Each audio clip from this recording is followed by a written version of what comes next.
میرے ملک کے لیے ایک بہت ہی خوشائن وقت ہے. میں کیوں سمجھتا ہوں کہ یہ پاکستان کی تاریخ میں ایک ایسا وقت آیا ہے جو ہم سب کو اللہ کا شکر ادا کرنا چاہیے.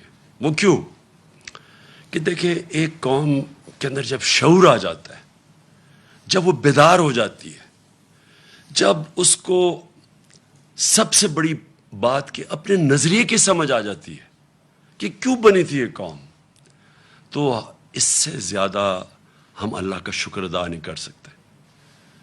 میں نے یہ سارے کیمپین کے اندر اپنی قوم کو ایک ہی چیز بتائی کہ پاکستان کا مطلب کیا، لا الہ الا اللہ، اور تیرا میرا رشتہ کیا، لا الہ الا اللہ. دیکھیں، یہ ہے نظریہ پاکستان.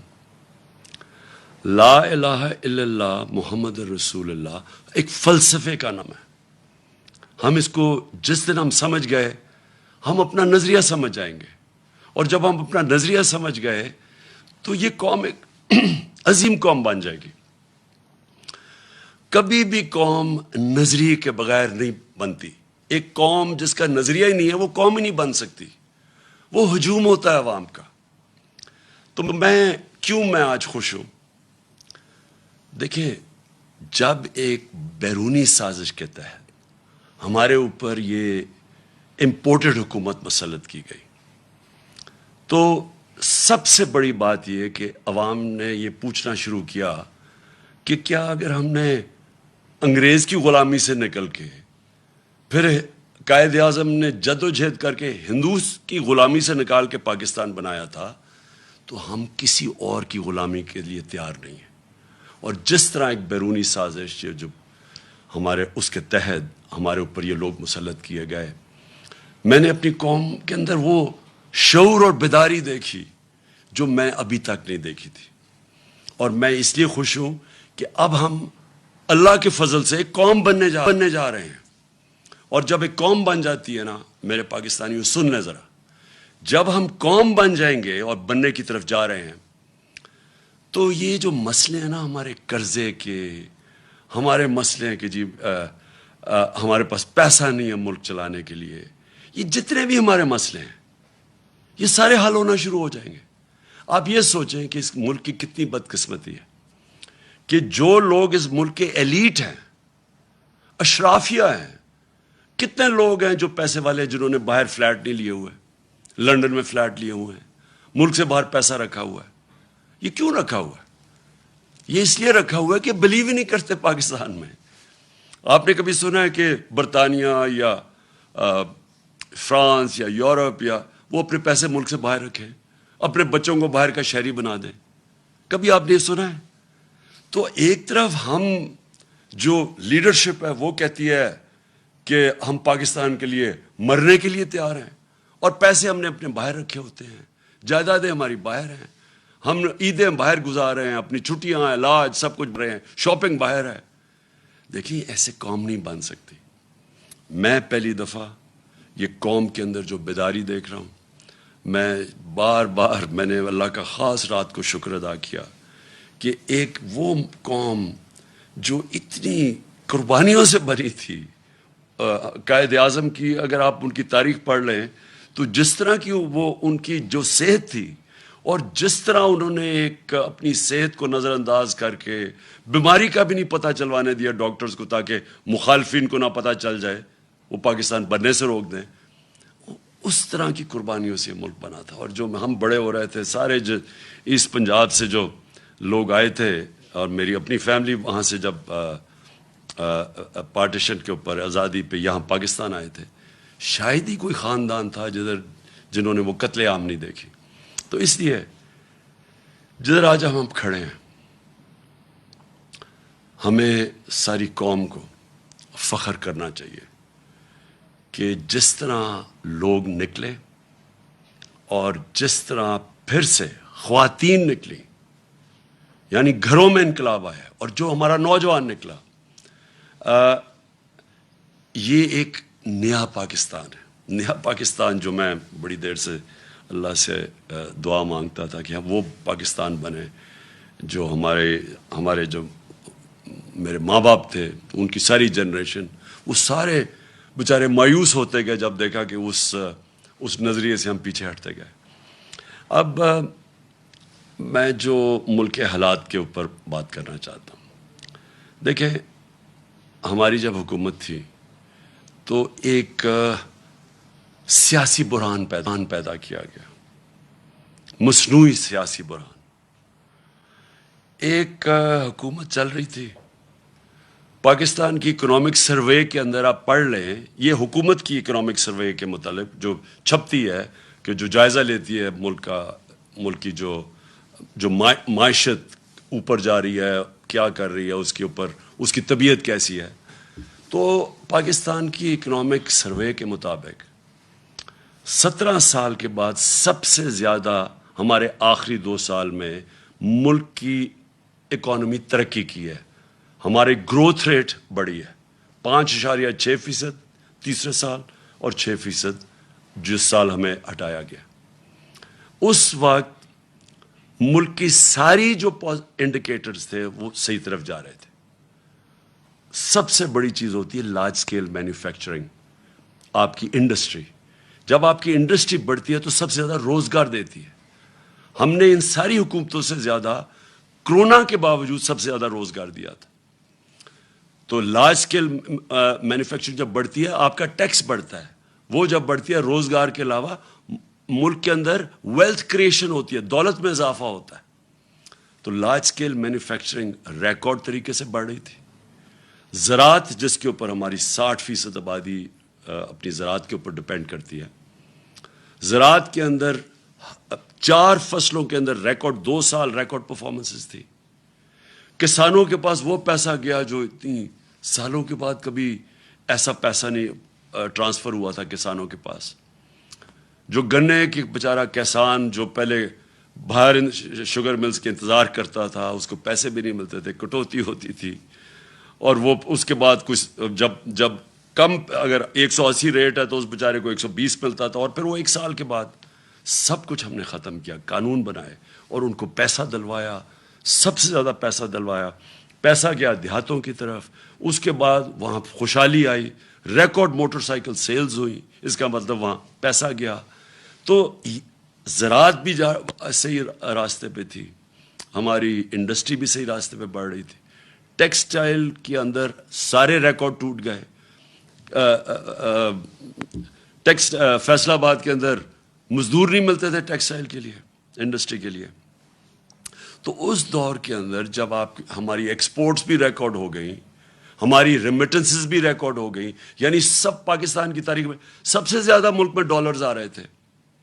اور اس وقت جب آئی ٹی، دیکھیں فیوچر اس ملک کا ٹیکنالوجی میں، آئی ٹی میں، ہم نے جو ان کو آئی ٹی کی انڈسٹری کی مدد کی، 2 سالوں میں 75% ہماری ایکسپورٹس بڑھی اور ہم صحیح راستے پہ نکل گئے تھے. تو اس دور میں جب ایک ملک صحیح طرف کیا چلا گیا تھا، اور آئی ایم ایف، یہ یاد رکھیں، آج کہتے ہیں جی ہم آئی ایم ایف کے مجبور ہیں، ہم 2.5 سال آئی ایم ایف کے ساتھ تھے، ہم بھی مجبور تھے آئی ایم ایف کے پروگرام میں ہوتے ہوئے. اور اب انہوں نے کہا نا جی عالمی مہنگائی ہوئی. عالمی مہنگائی تو پچھلی گرمیوں سے شروع ہو گئی تھی. ہم جب کہتے تھے عالمی مہنگائی ہے تو یہ کہتے تھے مہنگائی مارچ کریں گے. تو جب ساری چیزیں پازیٹیو جا رہی تھیں، اور اس کے باوجود کہ ہم آئی ایم ایف میں بھی تھے، اس کے باوجود جب ہم وہ پاکستان کو فلاحی ریاست کی طرف لے کے جا رہے تھے جو پاکستان کا نظریہ تھا، اسلامی فلاحی ریاست. ہم نے پہلی دفعہ ہیلتھ کارڈ، کبھی سنا ہے کہ کسی بھی مڈل انکم گروپ، غریب کو تو چھوڑے، جو اپنے سارے خاندانوں کو ایک ہیلتھ انشورنس دے رہا ہے 10 لاکھ روپے کی، کہیں بھی جا کے اپنا علاج کروا سکے. احساس پروگرام ہمارا انٹرنیشنلی ایکنالج ہوا، جو غربت کم کرنے کے لیے پروگرام تھا. انٹرنیشنلی ایکنالج کیسے ہوا کہ اسٹینفورڈ یونیورسٹی کی ریسرچ، انہوں نے ریسرچ کر کے فیصلہ کیا کہ پاکستان کو احساس پروگرام فلاحی ریاست کی طرف لے کے جا رہا تھا. کامیاب پاکستان تھا. سستے قرضے نچلے 20 لاکھ خاندانوں کو دے رہے تھے تاکہ ہنر اب سیکھ سکیں، تاکہ وہ دکانیں کھول سکیں، کسان پیسہ لگا سکے. سود کے بغیر قرضے دے رہے تھے گھر بنانے کے لیے.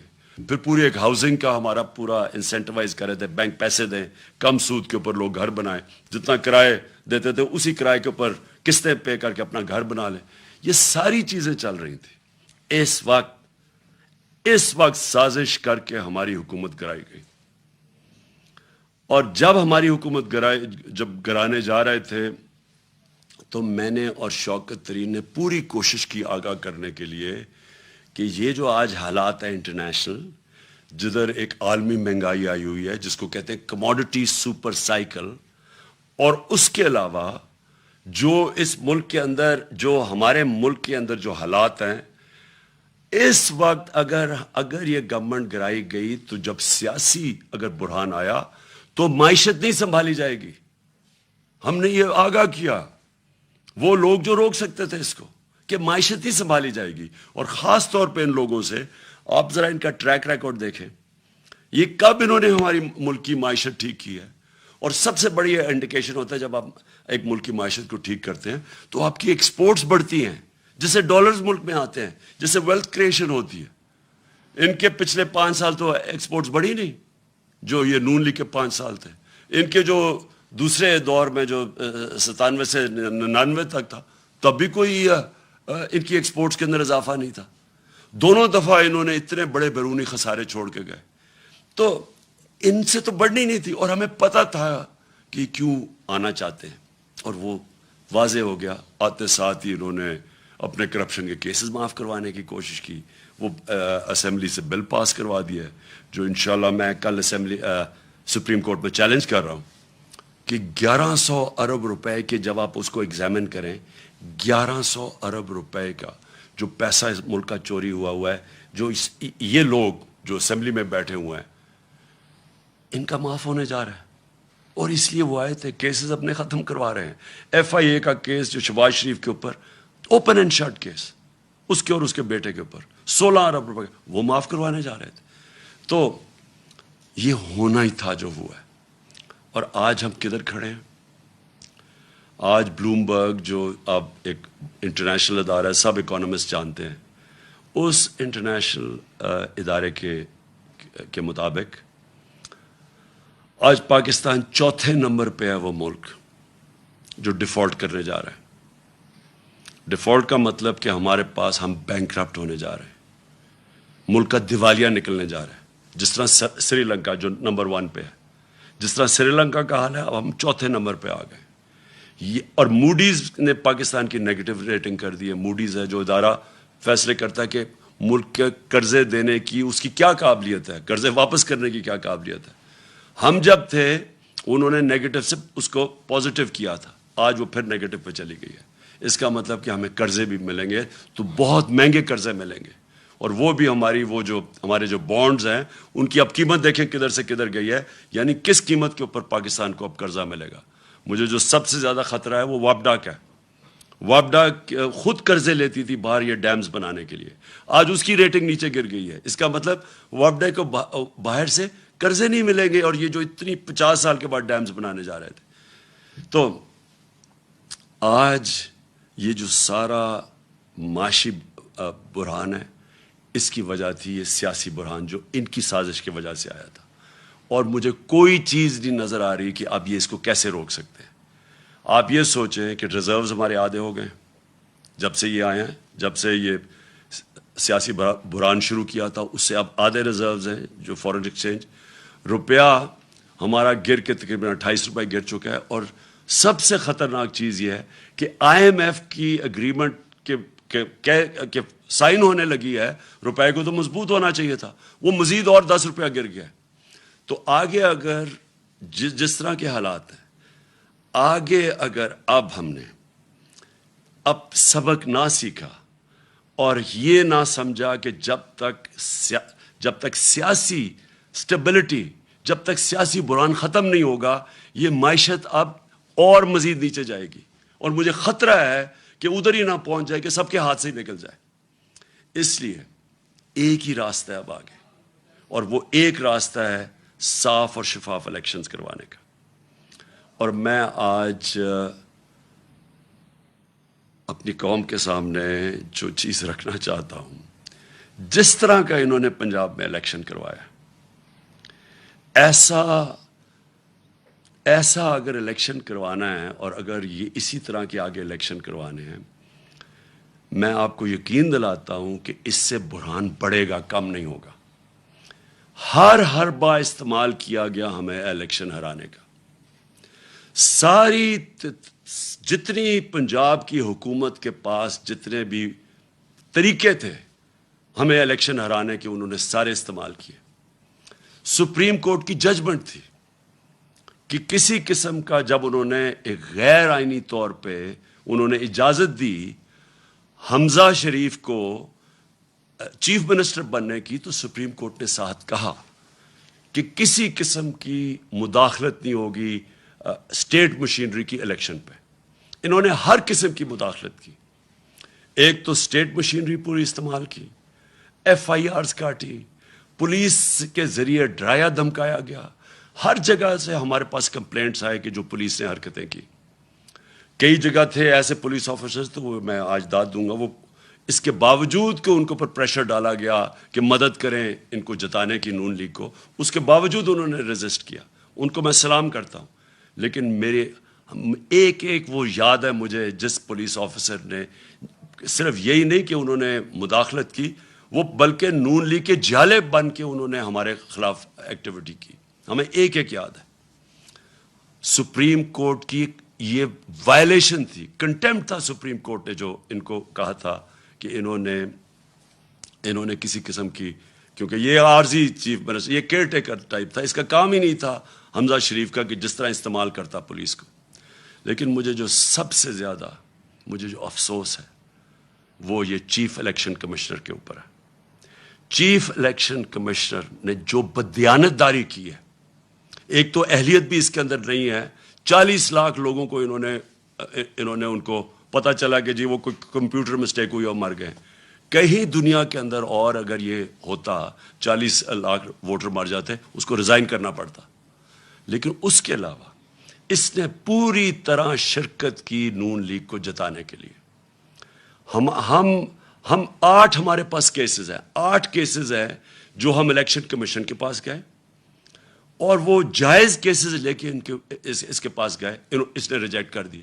ہم پھر عدالت میں گئے اور 8 دفعہ عدالت نے ہمارے ساتھ کھڑے ہو کے ان کو اوور رول کیا، الیکشن کمیشن کو، جس کا مطلب کہ الیکشن کمیشن نے جان کے ہمارے خلاف ججمنٹ دی تھی۔ اس الیکشن کمشنر کے اوپر ہمیں کوئی اعتماد نہیں ہے۔ انہوں نے الیکشن کروایا سینٹ کا، سپریم کورٹ نے اجازت دی کہ آپ سینٹ کے ووٹ کو ویریفائی کریں۔ اس الیکشن کمیشن کو اور ساری پولیٹیکل پارٹیز کو پتہ ہے کہ 30 سال سے سینٹ کے سیکرٹ بیلٹ کے اوپر پیسہ چلتا ہے۔ میں نے پوری کوشش کی، ہم ہی سپریم کورٹ کے پاس گئے اور سپریم کورٹ نے اس کو روکنے کے لیے اجازت دی کہ ہاں آپ ووٹ کو ویریفائی کر سکتے ہیں۔ اس الیکشن کمیشن نے اس کو اوور رول کیا، اور اس کے بعد جو الیکشن ہوا، جو پچھلے سینٹ الیکشن میں پیسہ چلا ہے، پاکستان کی تاریخ میں اتنا پیسہ نہیں چلا۔ یوسف رضا گیلانی کا بھائی بیٹا پکڑا گیا پیسے دیتے ہوئے، اسی الیکشن کمیشن نے اس کو انویسٹیگیٹ کیا۔ 1.25 سال ہو گیا، کوئی ایکشن نہیں لیا اس نے۔ یعنی کسی اور دنیا کے اندر ایک الیکشن کمشنر جس کا کام ہے، اس کا مینڈیٹ ہے فری اینڈ فیئر الیکشن، وہ جب دیکھتا ہے پکڑا گیا کوئی الیکشن کی چوری کرتے ہوئے، پیسے دے کے، رشوت، کوئی ایکشن نہیں لیا، جس کی وجہ سے کھلے عام تصویریں آئی ہیں کہ الیکشن کے اندر پیسہ چل رہا تھا، خریدے جا رہے تھے ووٹ، خانے وال کے اندر تصویریں آئی ہیں، پیسے دے رہے ہیں، ابھی اس الیکشن کے اندر کھلے پیسے دے رہے ہیں۔ یہ وائلیشن ہے، یہ الیکشن، یہ ساری جو الیکشن کمیشن کے اندر جو قوانین ہے، آپ پیسے دے کے ووٹ نہیں خرید سکتے، رشوت نہیں آپ دے سکتے۔ کسی کو ڈر ہی نہیں تھا، کیونکہ اس نے کبھی روکا ہی کسی کو نہیں، کیونکہ یہ صرف روکتا تھا تحریک انصاف کو۔ اس کے سارے فیصلے ہمارے خلاف گئے اور یہ ان کو مدد کرتا تھا۔ اب سندھ کے اندر لوکل گورنمنٹ الیکشن ہوا، کبھی الیکشن کمیشن نے کوشش کیا پتہ چلوانے کے لیے کہ Sindh election, local government election میں 15% کینڈیڈیٹس نے ٹکٹ ان اپوز جیت گئی پیپلز پارٹی، کبھی پتہ چلوایا؟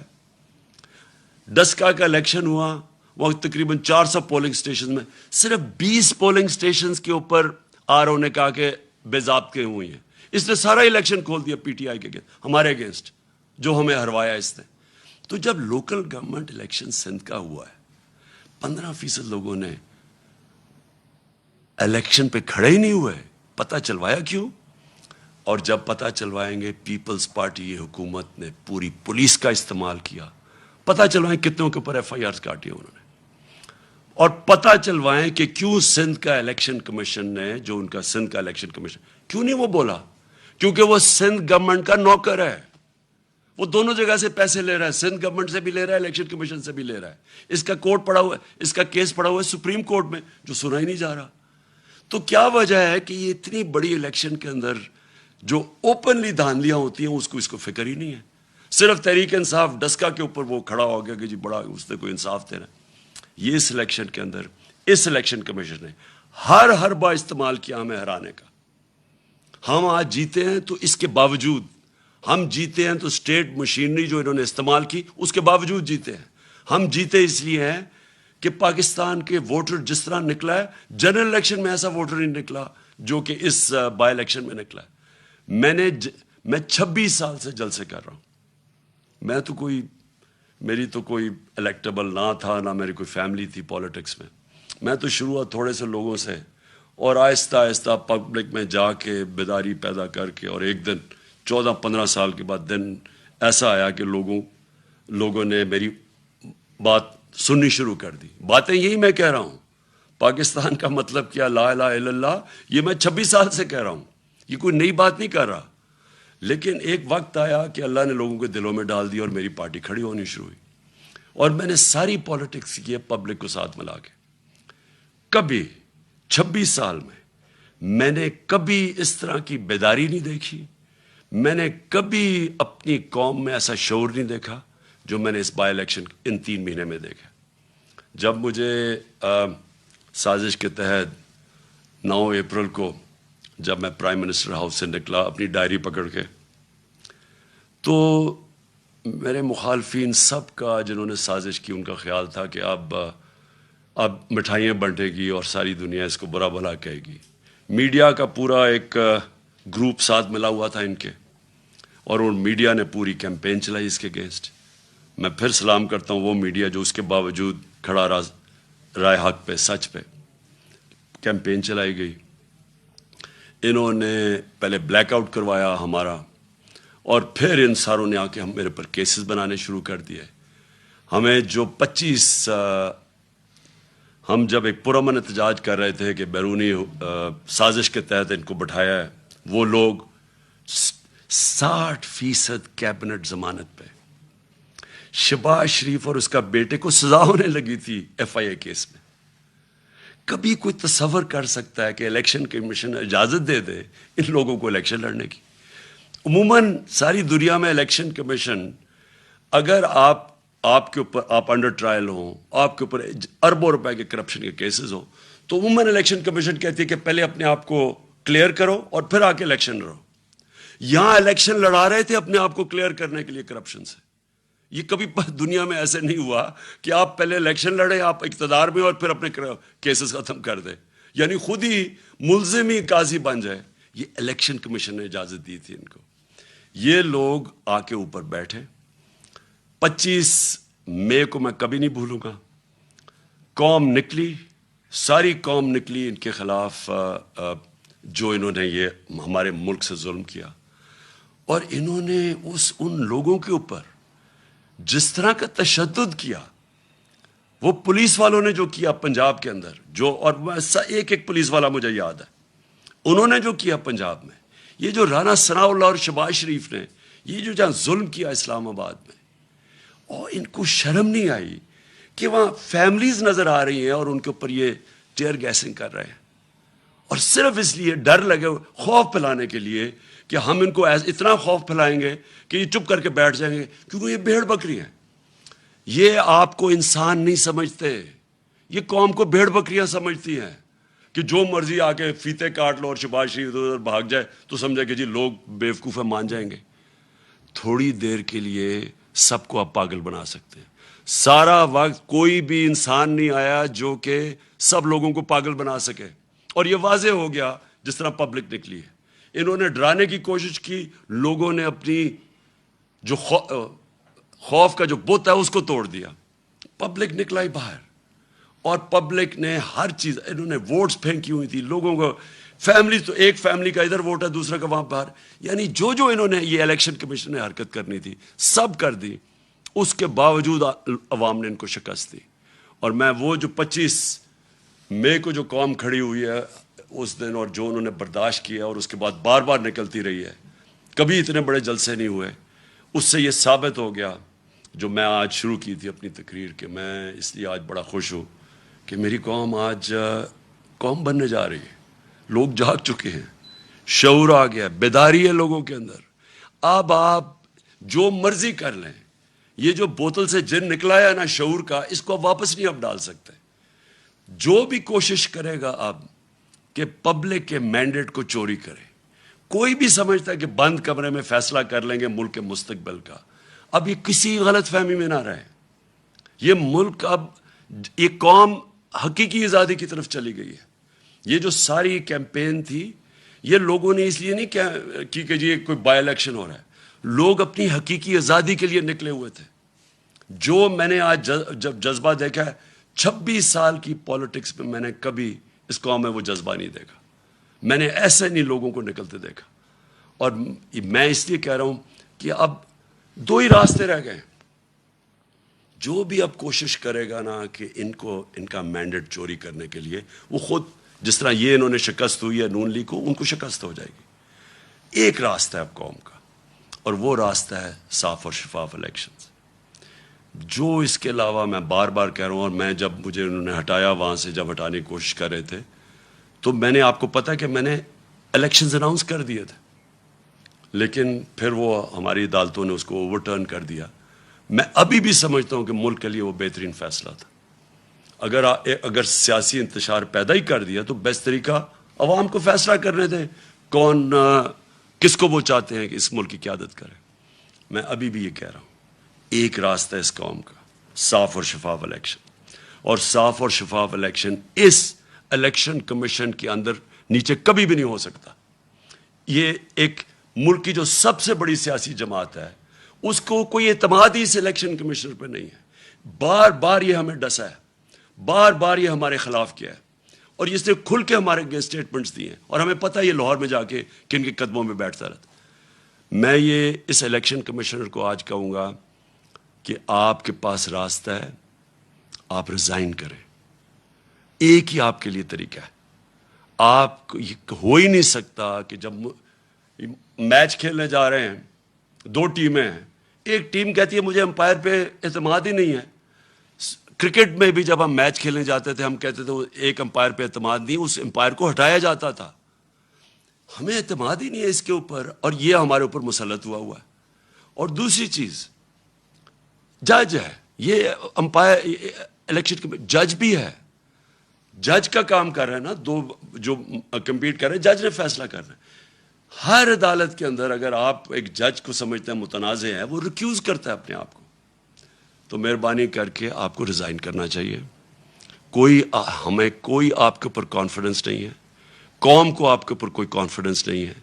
آپ ایک بائسڈ آدمی ہیں، اور آپ ایک پارٹی کے ساتھ بالکل جڑے ہوئے ہیں، اور آپ نے جو سندھ کا بھی الیکشن کروایا، اس کا آپ ذرا سندھ کے لوگوں سے پوچھیں، ذرا سروے کروائیں سندھ میں کہ جو لوکل گورنمنٹ کا الیکشن ہوا ہے کیا عوام اس کو تسلیم کرتی ہے۔ اس لیے میں آخر میں اللہ کا شکر پھر سے کرتا ہوں، اپنے نبی صلی اللہ علیہ وسلم کا ہمارے اوپر نظر ہے، ہم ان کی امت ہیں۔ میں اپنی عوام کا، خاص طور پہ پھر سے اپنے نوجوانوں کا، اپنی خواتین کا، ان کا سب میں شکر ادا کرتا ہوں، شکریہ ادا کرتا ہوں، جس طرح وہ جس تعداد میں نکلے۔ اور میں اس میڈیا کا بھی شکر ادا کرتا ہوں، شکریہ ادا کرتا ہوں، جنہوں نے ہر پریشر کے باوجود انہوں نے ہماری سپورٹ کی، انہوں نے ہماری سپورٹ کیا کی، انہوں نے ہمیں بلیک آؤٹ نہیں کیا، ہمیں موقع دیا اپنا موقف رکھنے کا۔ اور مجھے پتہ ہے کہ کس طرح کے پریشرز تھے۔ اب پاکستان کو آگے بڑھنا چاہیے، ہمارے سامنے بڑے چیلنجز ہیں۔ جو سازش کے تحت ملک کو ڈیسٹیبلائز کر دیا اور معیشت جو نیچے جا رہی ہے, عوام مہنگائی میں پس گئی ہے. آج حالات دیکھیں کہ آج جو پٹرول اور ڈیزل ہے اس کی قیمت دیکھیں کہ انہوں نے 18 روپے پیٹرول کم کیا ہے اور 35 روپے ڈیزل کم کیا, اور پہلے ڈیزل کو 130 روپے بڑھا دیا اور پٹرول کو 100 روپیہ بڑھا دیا. انٹرنیشنل مارکیٹ کے اندر آج جب ہم گئے تھے تو تیل بک رہا تھا 103 روپے, 103 ڈالر پہ بک رہا تھا تیل, آج وہ 95 پہ پہنچ گیا. تو ان کو نیچے کرنا چاہیے, اس وقت بھی لوگوں کے اوپر کم بوجھ ڈالنا چاہیے, لیکن معیشت تب ٹھیک ہوگی جب یہاں سیاسی سٹیبلٹی آئے گی, استحکام ہوگا. اور اس لیے میں آج ساری اپنی قوم کو اپیل کرتا ہوں کہ ہم سب کو اب ایک ہی طرف دیکھنا چاہیے کہ کیسے ہم اس ملک میں صاف اور شفاف الیکشن کروا کے اس ملک کو اب اٹھا سکتے ہیں, ڈیولپمنٹ کی طرف لے سکتے ہیں. میرا جو تجربہ ہوا ہے 3.5 سال میں, ایک دفعہ سیاسی سٹیبلٹی آ جائے ملک میں, سیاسی استحکام آ جائے, یہ ملک کے اندر اتنا بڑا پوٹینشیل ہے بڑھنے کا. اور سب سے بڑا آخر میں کہہ بھی دوں جو پوٹینشیل ہے, دیکھیں ہماری ایکسپورٹس بڑھنے میں ہمارا سب سے مسئلہ کیا ہے کہ ہمارے ڈالر کم ہو جاتے ہیں. ہم بڑھنے لگتے ہیں اکانومی کیونکہ ہم نے کبھی ایکسپورٹس پہ توجہ نہیں دی, ڈالر کم ہونے شروع ہو جاتے ہیں, ہمیں IMF کے پاس جانا پڑتا ہے. لیکن ہمارا اتنا بڑا اثاثہ بیٹھا ہوا ہے باہر بیرون ملک پاکستانی, یہ ہمارا بہت بڑا اثاثہ ہے. ہم جیسے جیسے یہاں سیاسی استحکام آتا جائے گا, سٹیبلٹی آتی جائے گی, یہ لوگ انویسٹ کریں گے پاکستان میں. یہ تب تک نہیں انویسٹ کریں گے جب تک یہ ملک کے اندر یہ جو بحران رہے گا سیاسی. یہ ہے ہمارا اثاثہ. ان کا پیسہ لانے کے لیے, ڈالرز لانے کے لیے ہمیں پولیٹیکل سٹیبلٹی چاہیے. اس کے لیے ہمیں صاف اور شفاف الیکشنز چاہیے. پاکستان پائندہ باد. ضمنی الیکشن کی کامیابی کے بعد چیئرمین تحریک انصاف عمران خان کا عوام سے یہ پہلا خطاب, جس میں عمران خان نے ایک مرتبہ پھر گھر میں شفاف انتخابات کا مطالبہ کیا ہے. انہوں نے کہا کہ جس طرح پنجاب میں کل الیکشن ہوئے, اس سے بحران بڑھے گا نہیں, کم نہیں ہوگا, بلکہ انہوں نے کہا کہ بڑھے گا. پنجاب میں ان کی حکومت تھی, ہمیں ہرانے کا ہر حربہ مسلم لیگ نے استعمال کیا. انہوں نے کہا کہ سپریم کورٹ نے حمزہ شہباز کو کہا تھا کہ انتخابات میں کسی قسم کی مداخلت نہیں کریں گے. حمزہ شہباز نے پولیس کا استعمال کیا, توہین عدالت کی. ساتھ ساتھ انہوں نے کہا کہ چیف الیکشن کمشنر پر سب سے زیادہ افسوس ہے, انہوں نے بددیانتی کی ہے, ان پر اعتماد نہیں ہے, وہ مستعفی ہوں. انہوں نے چیف الیکشن کمشنر سے مستعفی ہونے کا مطالبہ کیا ہے. ساتھ ساتھ انہوں نے نیب قوانین میں ترامیم کو کل سپریم کورٹ میں چیلنج کرنے کا اعلان کیا ہے. ایک بریک کے بعد آپ دیکھیں گے دی رپورٹرز.